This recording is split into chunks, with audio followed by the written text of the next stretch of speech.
Polda Metro Jaya rencananya menggelar rapat koordinasi dengan Komandan Polri dalam rangka mempersiapkan peningkatan sistem keamanan menjadi siaga 1 jelang unjuk rasa 4 November. Untuk mengetahui informasi selengkapnya, kita bergabung dengan reporter Ibnu Haikal dan juru kamera Hafiz Al-Rashid. Haikal, apakah rapat koordinasi sudah dimulai dan akan seperti apa pengamanan yang dilakukan jelang unjuk rasa 4 November nanti? Belum dimulai, Andra. Pada saat ini masih disiagakan beberapa mobil barikade untuk menyambut kedatangan rapat koordinasi yang rencananya akan dihadiri oleh Kapolri dan juga Panglima TNI pada pukul 7 di Main Hall Polda Metro Jaya. Agenda pembahasan rapat koordinasi pada hari ini adalah mempersiapkan pengamanan khususnya di DKI Jakarta terkait dengan unjuk rasa yang akan terjadi pada tanggal 4 November mendatang. Unjuk rasa ini memang disinyalir akan lebih besar daripada unjuk rasa yang telah dilakukan beberapa waktu yang lalu, bila pada waktu yang lalu ada sekitar 3.500 massa yang menghadiri unjuk rasa. Namun pada tanggal 4 November nanti, informasi yang kami dapatkan akan ditargetkan sekitar ada 10.000 lebih massa yang datang. Dikarenakan massanya tidak hanya datang dari Jakarta, tapi juga dari beberapa provinsi lain akan ikut mengirimkan massa seperti dari Aceh, Palembang, dan juga Madura yang sudah ada informasi di kami. Maka ini dari pihak Kepolisian Republik Indonesia mengeluarkan status siaga 1 yang sudah disiagakan pada tanggal 28 Oktober yang lalu. Dan status siaga 1 ini tidak akan dicabut sampai waktu yang belum ditentukan.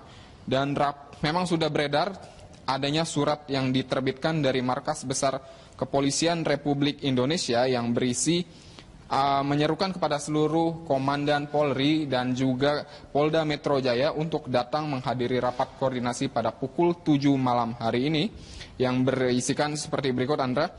Disampaikan bahwa seluruh komandan untuk mengantisipasi gangguan ketertiban nasional di seluruh wilayah NKRI dan mengantisipasi perkembangan situasi di lapangan, maka perlu dinyatakan siaga 1 dan diulangi kembali akan dinyatakan siaga 1. Pelaksanaan siaga 1 ini terhitung mulai hari Jumat tanggal 28 Oktober 2016 sampai dengan adanya pencabutan.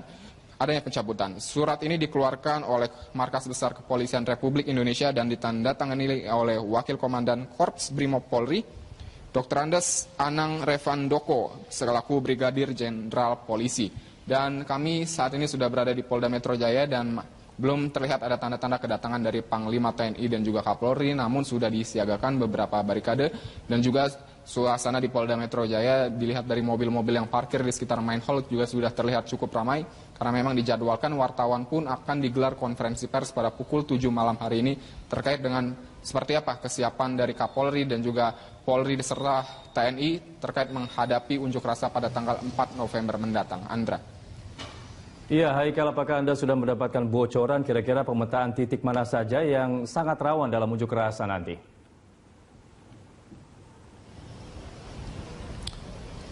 Kapolri belum mengeluarkan keterangan secara resmi terkait titik-titik mana saja yang akan menjadi titik rawan terkait dengan demo atau aksi massa yang akan dilaksanakan pada tanggal 4 November mendatang. Namun bila kita melihat pada demo yang telah dilaksanakan beberapa waktu yang lalu, ada beberapa titik-titik yang akan menjadi titik terpadat demo yang akan difokuskan oleh massa yang akan melakukan long march dari sekitar Istiqlal menuju ke Balai Kota.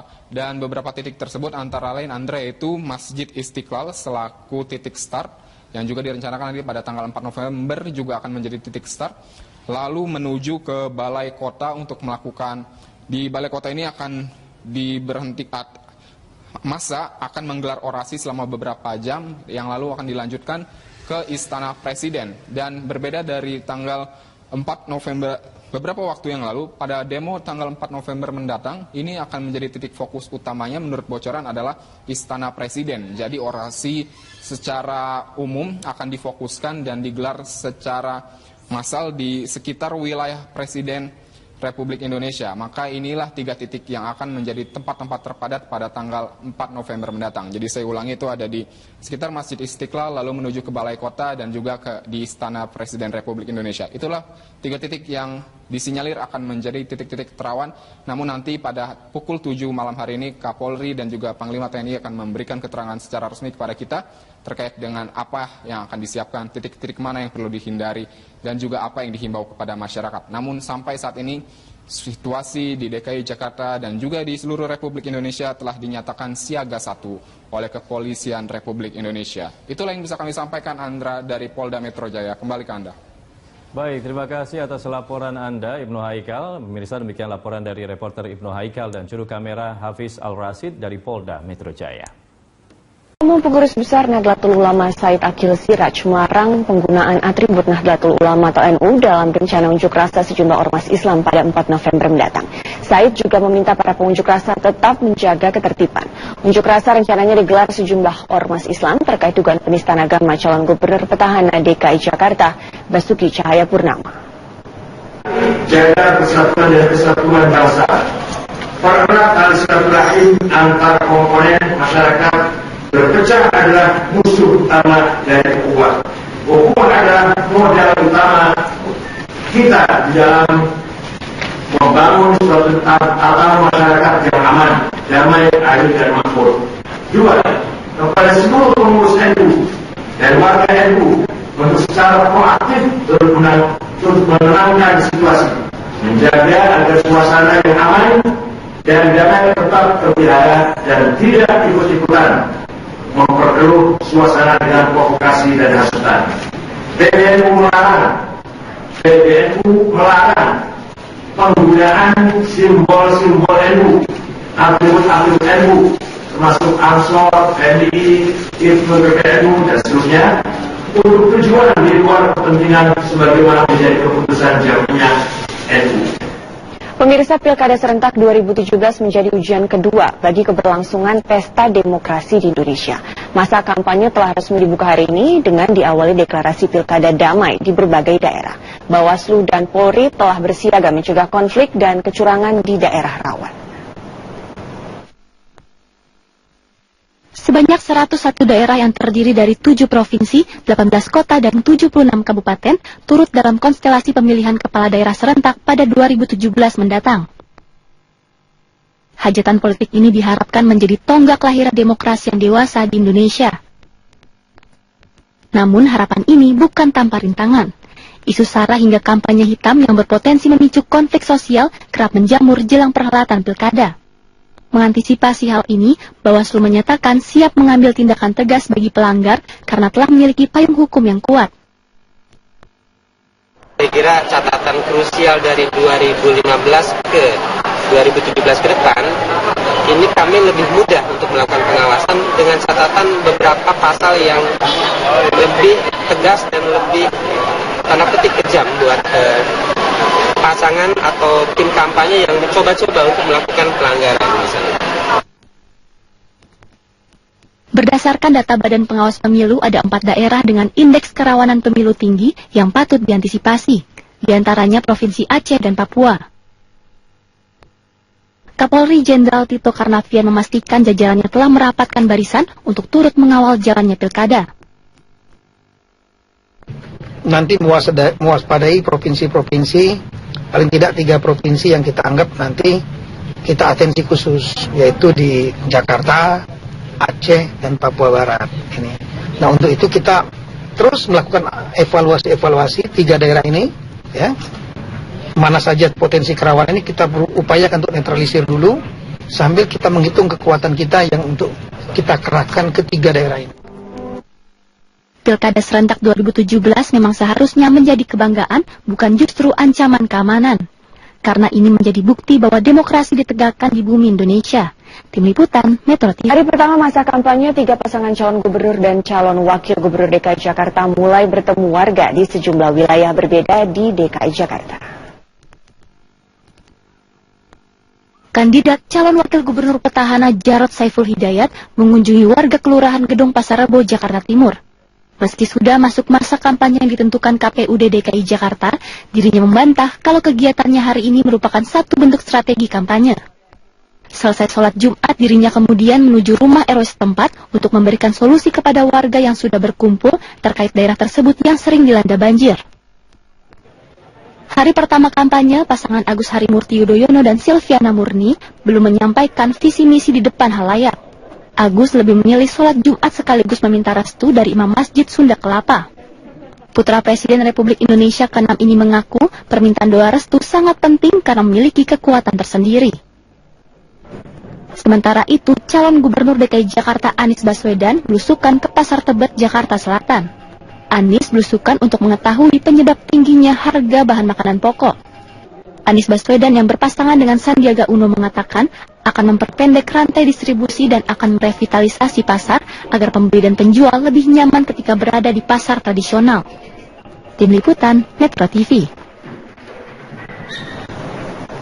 Saya akan melihat kepada Mbak Rustika terlebih dahulu. Apa saja tren-tren yang sedang dibicarakan oleh masyarakat terkait dengan penyelenggaraan pilkada secara keseluruhan? Ya, secara keseluruhan publik atau media itu memuat sesuatu yang positif tentang penyelenggaraan pilkada. Setidaknya sampai hari ini, sebelum tadi siang. Jadi penyelenggaraan pilkada di seluruh Indonesia gitu itu mendapatkan porsi sebanyak 10.500 pemberitaan di media online dari 589 media online di Indonesia. Dan kita bisa melihat bagaimana situasi pilkada di Indonesia, dan di sana kita bisa melihat ada warna merah. Polda Metro Jaya itu menunjukkan bahwa persoalan tentang keamanan yang ada di seluruh Indonesia itu menjadi salah satu hal yang paling banyak disebutkan oleh media. Keamanan. Betul, tentang keamanan. Tidak hanya Polda Metro Jaya atau hanya Polda Metro Jaya atau keamanan secara keseluruhan? Kebetulan pembicaraan tentang Polda Metro Jaya itu mendominasi karena 50% dari pemberitaan tentang pilkada di Indonesia itu didominasi oleh pilkada DKI. Jadi ketika salah satu disebut bahwa Polda di DKI itu termasuk hal yang rawan, maka Polda Metro Jaya sudah berada di depan. Dan kemudian kita sebenarnya di beberapa daerah yang cukup rawan juga banyak dibicarakan oleh media, tetapi bukan terkait dengan kerawanan, Mas. Tetapi misalnya seperti di Papua Barat, itu adalah isu-isu terkait di Papua Barat dan lagi-lagi tentang pengamanan selalu mendapat sorotan. Dan sebenarnya ketika kita bicara tentang pilkada, selain soal rapat pleno, itu adalah soal nomor urut yang menjadi perbincangan di seluruh media online.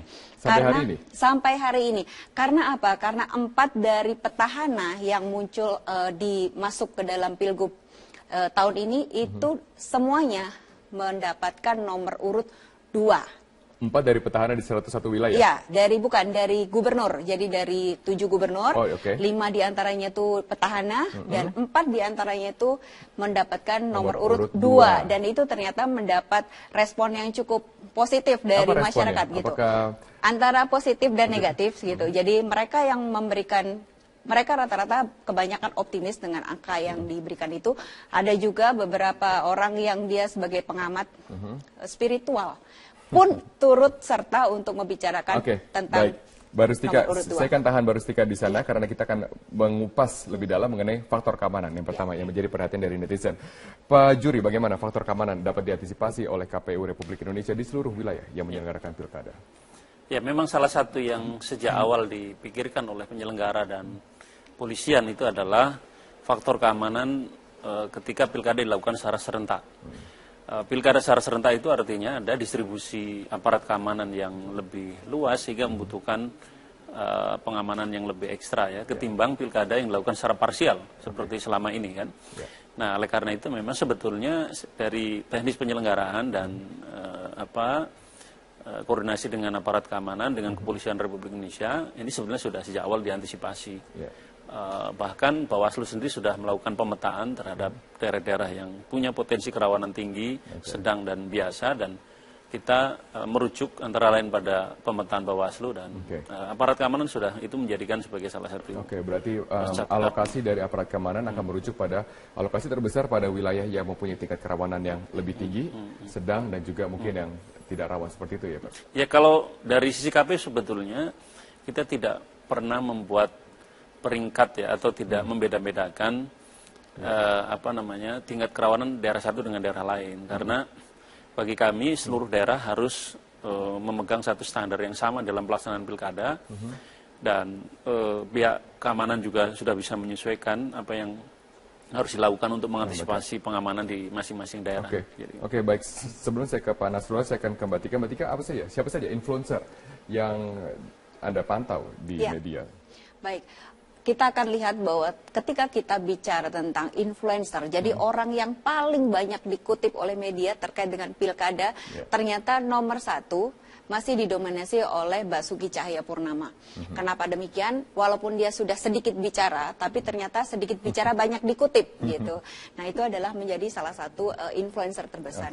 Dan kemudian kita juga bisa melihat ada 3 influencer penting di sana.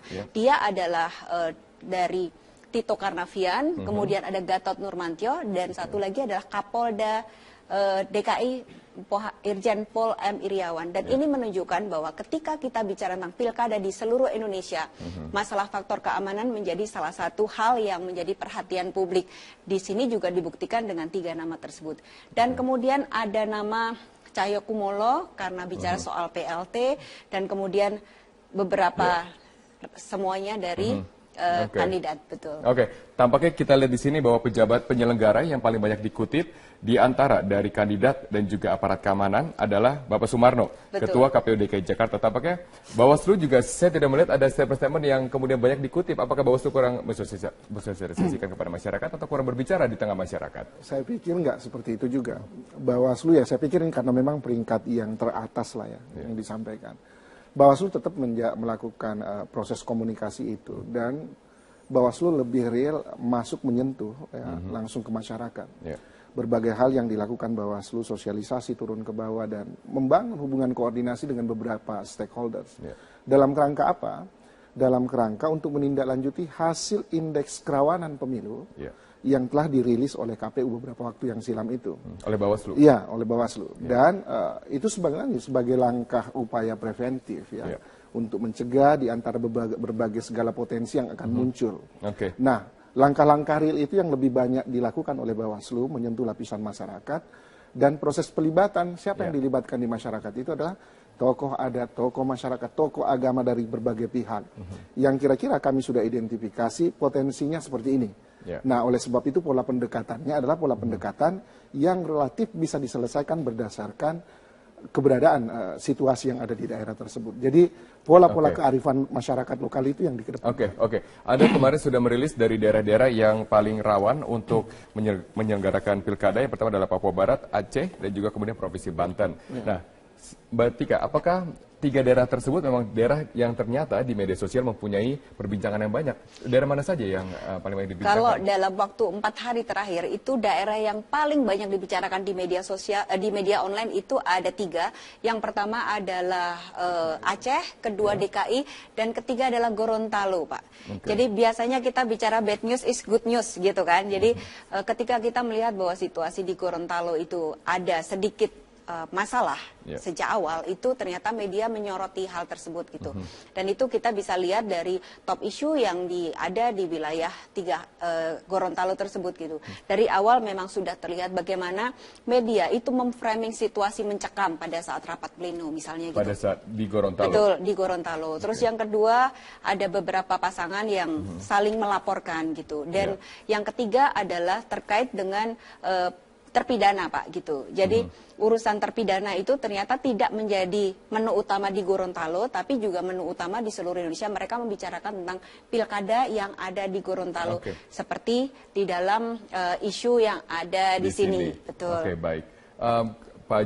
Pak Juri, saya ingin meminta klarifikasi di sini karena Gorontalo yang tadinya tidak dinilai rawan, tapi dengan proses yang penetapan pasangan calon yang menemui kendala teknis kemudian menjadi satu isu dari mungkin tindakan ejekan yang kemudian terjadi dari deklarasi damai yang kita lihat di Gorontalo. Bagaimana sikap KPU dalam menjaga agar situasi dan tetap kondusif? Memang sejak awal betul Gorontalo itu punya atau ada kegamangan dari penyelenggara untuk menetapkan pasangan calon ya. Setelah sebelumnya juga ada tanda kutip masalah terkait dengan isu terpidana dari salah satu pasangan calon ya.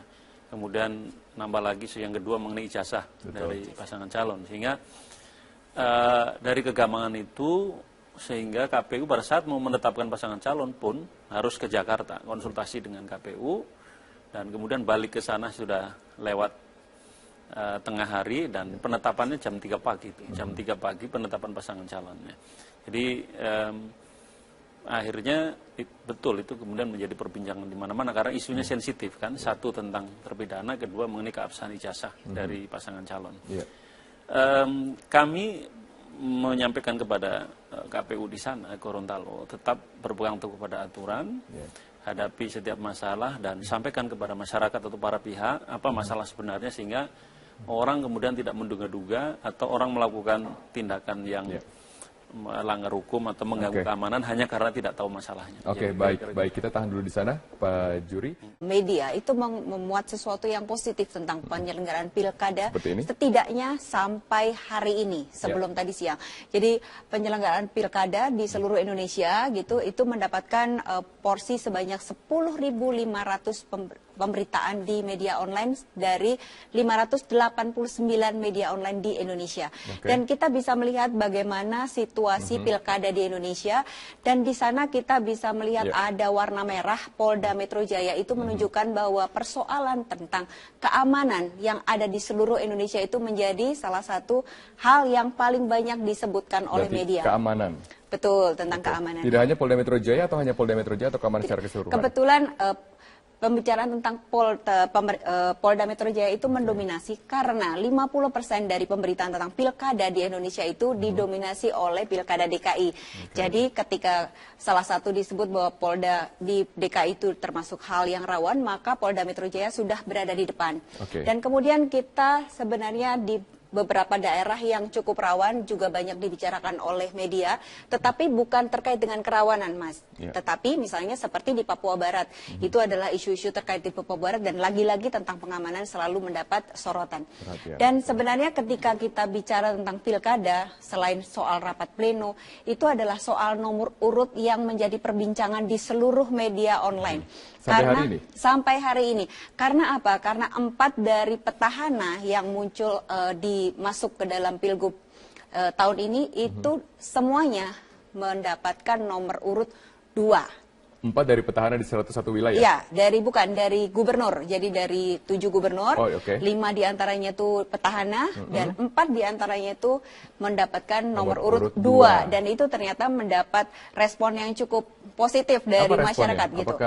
Antara positif dan negatif gitu. Jadi mereka yang memberikan, mereka rata-rata kebanyakan optimis dengan angka yang diberikan itu. Ada juga beberapa orang yang dia sebagai pengamat spiritual pun turut serta untuk membicarakan tentang Barustika, saya akan tahan Barustika di sana karena kita akan mengupas lebih dalam mengenai faktor keamanan yang pertama yang menjadi perhatian dari netizen. Pak Juri, bagaimana faktor keamanan dapat diantisipasi oleh KPU Republik Indonesia di seluruh wilayah yang menyelenggarakan pilkada? Ya, memang salah satu yang sejak awal dipikirkan oleh penyelenggara dan polisian itu adalah faktor keamanan ketika pilkada dilakukan secara serentak. Pilkada secara serentak itu artinya ada distribusi aparat keamanan yang lebih luas sehingga membutuhkan pengamanan yang lebih ekstra ya ketimbang pilkada yang dilakukan secara parsial seperti selama ini kan. Nah, oleh karena itu memang sebetulnya dari teknis penyelenggaraan dan koordinasi dengan aparat keamanan dengan Kepolisian Republik Indonesia ini sebenarnya sudah sejak awal diantisipasi. Bahkan Bawaslu sendiri sudah melakukan pemetaan terhadap daerah-daerah yang punya potensi kerawanan tinggi, sedang dan biasa, dan kita merujuk antara lain pada pemetaan Bawaslu dan aparat keamanan sudah itu menjadikan sebagai salah satu. Berarti alokasi dari aparat keamanan akan merujuk pada alokasi terbesar pada wilayah yang mempunyai tingkat kerawanan yang lebih tinggi, sedang dan juga mungkin yang tidak rawan seperti itu ya Pak? Ya, kalau dari sisi KPU sebetulnya kita tidak pernah membuat peringkat ya atau tidak membeda-bedakan Sebanyak 101 daerah yang terdiri dari 7 provinsi, 18 kota, dan 76 kabupaten turut dalam konstelasi pemilihan kepala daerah serentak pada 2017 mendatang. Hajatan politik ini diharapkan menjadi tonggak lahiran demokrasi yang dewasa di Indonesia. Namun harapan ini bukan tanpa rintangan. Isu sara hingga kampanye hitam yang berpotensi memicu konflik sosial kerap menjamur jelang perhelatan pilkada. Mengantisipasi hal ini, Bawaslu menyatakan siap mengambil tindakan tegas bagi pelanggar karena telah memiliki payung hukum yang kuat. Saya kira catatan krusial dari 2015 ke 2017 ke depan, ini kami lebih mudah untuk melakukan pengawasan dengan catatan beberapa pasal yang lebih tegas dan lebih tanda petik kejam buat pasangan atau tim kampanye yang mencoba-coba untuk melakukan pelanggaran misalnya. Berdasarkan data Badan Pengawas Pemilu, ada 4 daerah dengan indeks kerawanan pemilu tinggi yang patut diantisipasi, di antaranya Provinsi Aceh dan Papua. Kapolri Jenderal Tito Karnavian memastikan jajarannya telah merapatkan barisan untuk turut mengawal jalannya pilkada. Nanti mewaspadai provinsi-provinsi, paling tidak 3 provinsi yang kita anggap nanti kita atensi khusus, yaitu di Jakarta, Aceh, dan Papua Barat. Ini. Nah, untuk itu kita terus melakukan evaluasi 3 daerah ini, ya. Mana saja potensi kerawanan ini kita berupayakan untuk netralisir dulu, sambil kita menghitung kekuatan kita yang untuk kita kerahkan ke 3 daerah ini. Pilkada serentak 2017 memang seharusnya menjadi kebanggaan, bukan justru ancaman keamanan. Karena ini menjadi bukti bahwa demokrasi ditegakkan di bumi Indonesia. Tim Liputan, Metro TV. Hari pertama masa kampanye, 3 pasangan calon gubernur dan calon wakil gubernur DKI Jakarta mulai bertemu warga di sejumlah wilayah berbeda di DKI Jakarta. Kandidat calon wakil gubernur petahana Jarod Saiful Hidayat mengunjungi warga Kelurahan Gedong Pasar Rebo, Jakarta Timur. Meski sudah masuk masa kampanye yang ditentukan KPUD DKI Jakarta, dirinya membantah kalau kegiatannya hari ini merupakan satu bentuk strategi kampanye. Selesai sholat Jumat, dirinya kemudian menuju rumah RW setempat untuk memberikan solusi kepada warga yang sudah berkumpul terkait daerah tersebut yang sering dilanda banjir. Hari pertama kampanye, pasangan Agus Harimurti Yudhoyono dan Silviana Murni belum menyampaikan visi misi di depan halayak. Agus lebih memilih sholat Jumat sekaligus meminta restu dari Imam Masjid Sunda Kelapa. Putra Presiden Republik Indonesia ke-6 ini mengaku permintaan doa restu sangat penting karena memiliki kekuatan tersendiri. Sementara itu, calon gubernur DKI Jakarta Anies Baswedan belusukan ke Pasar Tebet, Jakarta Selatan. Anies belusukan untuk mengetahui penyebab tingginya harga bahan makanan pokok. Anies Baswedan yang berpasangan dengan Sandiaga Uno mengatakan akan memperpendek rantai distribusi dan akan merevitalisasi pasar agar pembeli dan penjual lebih nyaman ketika berada di pasar tradisional. Tim Liputan, Metro TV. Saya akan melihat kepada Mbak Rustika terlebih dahulu. Apa saja tren-tren yang sedang dibicarakan oleh masyarakat terkait dengan penyelenggaraan pilkada secara keseluruhan? Ya, secara keseluruhan publik atau Polda Metro Jaya rencananya menggelar rapat koordinasi dengan Komandan Polri dalam rangka mempersiapkan peningkatan sistem keamanan menjadi siaga 1 jelang unjuk rasa 4 November. Untuk mengetahui informasi selengkapnya, kita bergabung dengan reporter Ibnu Haikal dan juru kamera Hafiz Al-Rashid. Haikal, apakah rapat koordinasi sudah dimulai dan akan seperti apa pengamanan yang dilakukan jelang unjuk rasa 4 November nanti? Belum dimulai, Andra. Pada saat ini masih disiagakan beberapa mobil barikade untuk menyambut kedatangan rapat koordinasi yang rencananya akan dihadiri oleh Kapolri dan juga Panglima TNI pada pukul 7 di Main Hall Polda Metro Jaya. Agenda pembahasan rapat koordinasi pada hari ini adalah mempersiapkan pengamanan khususnya di DKI Jakarta terkait dengan unjuk rasa yang akan terjadi pada tanggal 4 November mendatang. Unjuk rasa ini memang disinyalir akan lebih besar daripada unjuk rasa yang telah dilakukan beberapa waktu yang lalu, bila pada waktu yang lalu ada sekitar 3.500 massa yang menghadiri unjuk rasa. Namun pada tanggal 4 November nanti, informasi yang kami dapatkan akan ditargetkan sekitar ada 10.000 lebih massa yang datang. Dikarenakan massanya tidak hanya datang dari Jakarta, tapi juga dari beberapa provinsi lain akan ikut mengirimkan massa seperti dari Aceh, Palembang, dan juga Madura yang sudah ada informasi di kami. Maka ini dari pihak Kepolisian Republik Indonesia mengeluarkan status siaga 1 yang sudah disiagakan pada tanggal 28 Oktober yang lalu. Dan status siaga 1 ini tidak akan dicabut sampai waktu yang belum ditentukan. Dan memang sudah beredar adanya surat yang diterbitkan dari Markas Besar Kepolisian Republik Indonesia yang berisi menyerukan kepada seluruh komandan Polri dan juga Polda Metro Jaya untuk datang menghadiri rapat koordinasi pada pukul 7 malam hari ini yang berisikan seperti berikut, Andra. Disampaikan bahwa seluruh komandan untuk mengantisipasi gangguan ketertiban nasional di seluruh wilayah NKRI dan mengantisipasi perkembangan situasi di lapangan, maka perlu dinyatakan siaga 1 dan diulangi kembali akan dinyatakan siaga 1. Pelaksanaan siaga 1 ini terhitung mulai hari Jumat tanggal 28 Oktober 2016 sampai dengan adanya pencabutan. Surat ini dikeluarkan oleh Markas Besar Kepolisian Republik Indonesia dan ditandatangani oleh Wakil Komandan Korps Brimob Polri, Dr. Andes Anang Revandoko, selaku Brigadir Jenderal Polisi.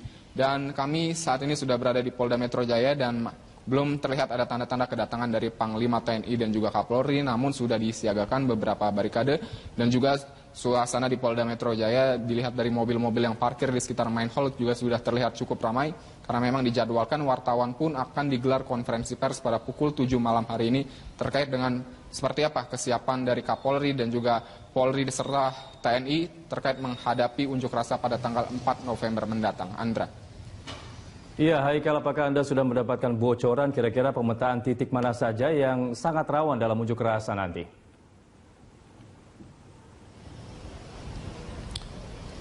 Kapolri belum mengeluarkan keterangan secara resmi terkait titik-titik mana saja yang akan menjadi titik rawan. Kerawanan daerah satu dengan daerah lain, karena bagi kami seluruh daerah harus memegang satu standar yang sama dalam pelaksanaan pilkada, dan pihak keamanan juga sudah bisa menyesuaikan apa yang harus dilakukan untuk mengantisipasi pengamanan di masing-masing daerah. Oke, baik. Sebelum saya ke Pak Nasrullah, saya akan ke Mbak Tika. Mbak Tika, siapa saja influencer yang Anda pantau di media? Baik, kita akan lihat bahwa ketika kita bicara tentang influencer, jadi orang yang paling banyak dikutip oleh media terkait dengan pilkada, ternyata nomor 1 masih didominasi oleh Basuki Cahayapurnama. Kenapa demikian? Walaupun dia sudah sedikit bicara, tapi ternyata sedikit bicara banyak dikutip gitu. Nah, itu adalah menjadi salah satu influencer terbesar. Dan kemudian kita juga bisa melihat ada 3 influencer penting di sana. Dia adalah dari Tito Karnavian, kemudian ada Gatot Nurmantio, dan satu lagi adalah Kapolda DKI Irjen Pol M. Iriawan. Dan ini menunjukkan bahwa ketika kita bicara tentang pilkada di seluruh Indonesia, masalah faktor keamanan menjadi salah satu hal yang menjadi perhatian publik. Di sini juga dibuktikan dengan 3 nama tersebut. Dan kemudian ada nama Cahyokumolo karena bicara soal PLT, dan kemudian beberapa semuanya dari kandidat, betul. Tampaknya kita lihat di sini bahwa pejabat penyelenggara yang paling banyak dikutip di antara dari kandidat dan juga aparat keamanan adalah Bapak Sumarno, Ketua KPU DKI Jakarta. Tampaknya Bawaslu juga saya tidak melihat ada statement yang kemudian banyak dikutip. Apakah Bawaslu kurang mensosialisasikan kepada masyarakat atau kurang berbicara di tengah masyarakat? Saya pikir nggak seperti itu juga. Bawaslu saya pikir karena memang peringkat yang teratas lah yang disampaikan. Bawaslu tetap melakukan proses komunikasi itu, dan Bawaslu lebih real masuk menyentuh langsung ke masyarakat. Berbagai hal yang dilakukan Bawaslu, sosialisasi turun ke bawah dan membangun hubungan koordinasi dengan beberapa stakeholders. Dalam kerangka apa? Dalam kerangka untuk menindaklanjuti hasil indeks kerawanan pemilu yang telah dirilis oleh KPU beberapa waktu yang silam itu. Oleh Bawaslu? Iya, oleh Bawaslu. Dan itu sebagai langkah upaya preventif untuk mencegah di antara berbagai segala potensi yang akan muncul. Nah, langkah-langkah real itu yang lebih banyak dilakukan oleh Bawaslu, menyentuh lapisan masyarakat, dan proses pelibatan, siapa yang dilibatkan di masyarakat itu adalah tokoh adat, tokoh masyarakat, tokoh agama dari berbagai pihak. Yang kira-kira kami sudah identifikasi potensinya seperti ini. Nah, oleh sebab itu pola pendekatannya adalah pola pendekatan yang relatif bisa diselesaikan berdasarkan keberadaan situasi yang ada di daerah tersebut. Jadi pola-pola kearifan masyarakat lokal itu yang dikedepankan. Anda kemarin sudah merilis dari daerah-daerah yang paling rawan untuk menyelenggarakan pilkada. Yang pertama adalah Papua Barat, Aceh, dan juga kemudian Provinsi Banten. Nah, Mbak Tika, apakah 3 daerah tersebut memang daerah yang ternyata di media sosial mempunyai perbincangan yang banyak? Daerah mana saja yang paling banyak dibicarakan? Kalau dalam waktu 4 hari terakhir itu daerah yang paling banyak dibicarakan di media sosial, di media online itu ada 3. Yang pertama adalah Aceh, kedua DKI, dan ketiga adalah Gorontalo, Pak. Jadi biasanya kita bicara bad news is good news gitu kan. Jadi ketika kita melihat bahwa situasi di Gorontalo itu ada sedikit masalah sejak awal, itu ternyata media menyoroti hal tersebut gitu. Dan itu kita bisa lihat dari top terkait dengan demo atau aksi massa yang akan dilaksanakan pada tanggal 4 November mendatang. Namun bila kita melihat pada demo yang telah dilaksanakan beberapa waktu yang lalu, ada beberapa titik-titik yang akan menjadi titik terpadat demo yang akan difokuskan oleh massa yang akan melakukan long march dari sekitar Istiqlal menuju ke Balai Kota. Dan beberapa titik tersebut antara lain, Andre, itu Masjid Istiqlal selaku titik start, yang juga direncanakan nanti pada tanggal 4 November juga akan menjadi titik start.